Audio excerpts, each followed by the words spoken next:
Hi friends, எல்லோரும் எப்படி இருக்கிறீங்க? சோபாக இருக்கிறீங்களா?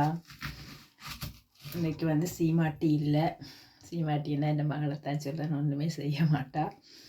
அவள் இல்லாதபடினால எனக்கும் என்னுடைய மகனுக்கும் தான் பீட்சா செய்கிறேன். அது பீட்சாண்டா கடையில் வாங்குகிற மாதிரி பீட்சா எல்லாம் இல்லை, வீட்டில் செய்கிற பீட்சா. அப்போ மாவை குறைச்சி போட்டுருக்குறேன். அவள் இரவு சாப்பிடுவார், கொண்டும் போவார். அதனால் அது எனக்கு சிவப்பு வெங்காயம்தான் பிடிக்கும். அதனால் நான் சிவப்பு வெங்காயம்தான் நான் கடையில் போய் வாங்கிக்கொள்வேன்.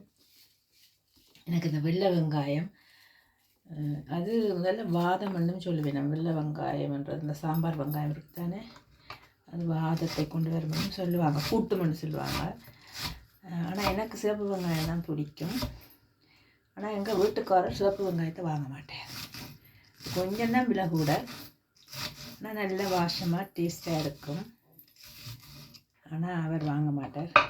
அவர் வாங்காட்டி எங்களுக்கு என்ன, நம்மளுக்கு தேவையானதை நம்மளே வாங்கலாம் தானே. அதனால் அதைத்தான் நான் வாங்கி இப்போ பீட்சாவுக்கு மேலே போடுறேன். நீங்கள் அப்படி என்ன வெங்காயம் யூஸ் பண்ணுறீங்க? வீட்டில் பீட்சா செய்வீங்களா? சொல்லுங்கள் பாப்போம். நன்றி, வணக்கம்.